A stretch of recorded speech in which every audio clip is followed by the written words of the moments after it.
Welcome back mga Lodi sa another repairing and fixing ng mga gadgets, printers, ESP, any routers na brick, and mga outdoor antenna.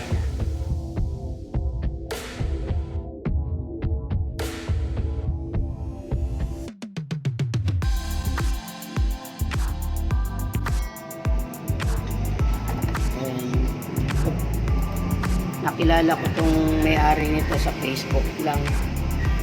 Tapos dinala niya rito sa shop ko. So ang error nito mga lods, ang issue nito is pag power on. Ayan, ganito na mga lods. P07. So susubukan natin i-fix to kasi dinalaw na niya yata ito. Or ni-reset niya na, pero nag-lock na yung service mode niya, so hindi na ako makapasok sa service mode. Ganun kasi ang mga printer ng Canon. Kapag nagkamali ka ng version or hindi compatible yung resetter na ginamit mo, and maglalak totally yung service mode niya, so hanggang sa hindi mo na siya ma-reset yung software.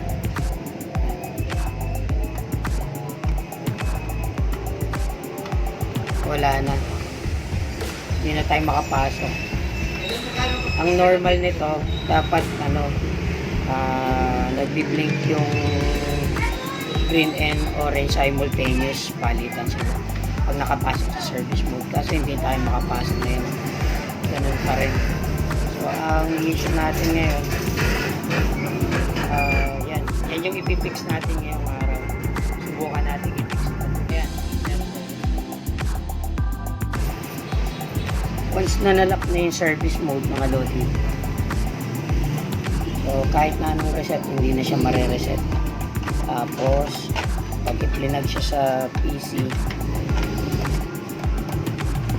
wala nang detection, hindi na ma-detect, wala na rin mapindot maliban sa power.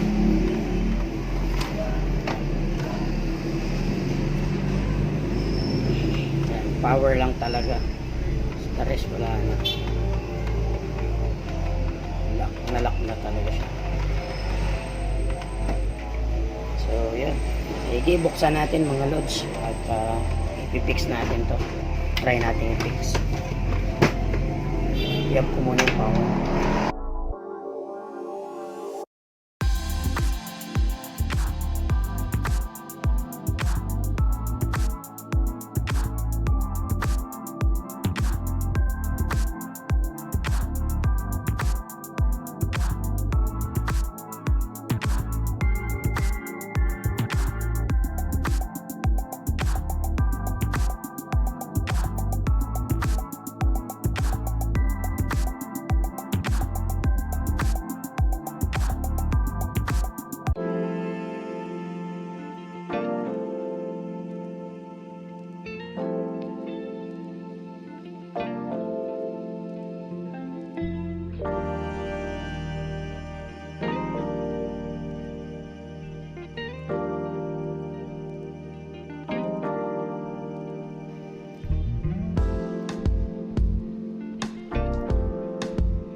Lalagyan na natin yung mahiwagang pantalon ni Lolo.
Naibalik ko na yung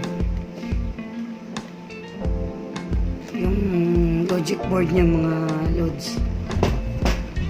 Yan, testingin natin.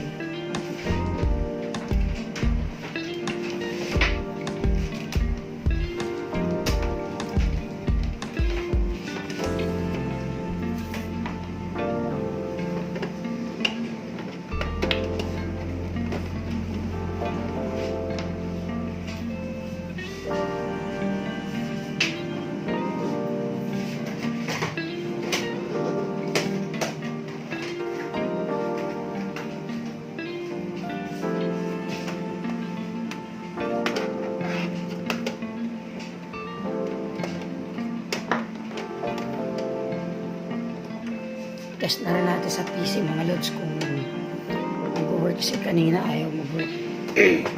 Sensya na kayo, minamalat ako ngayon.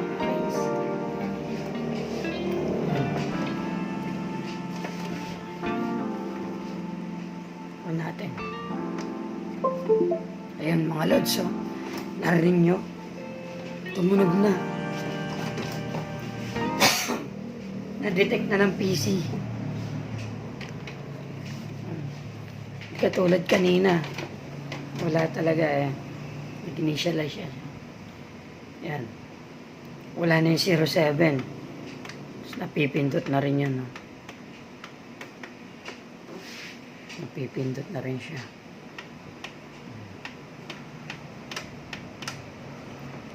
So, success yung ginawa natin mga idol. Na program natin yung chip niya. So, yan. Nag-initialize siya. Maririnig nyo. Yan o. Dinig ba?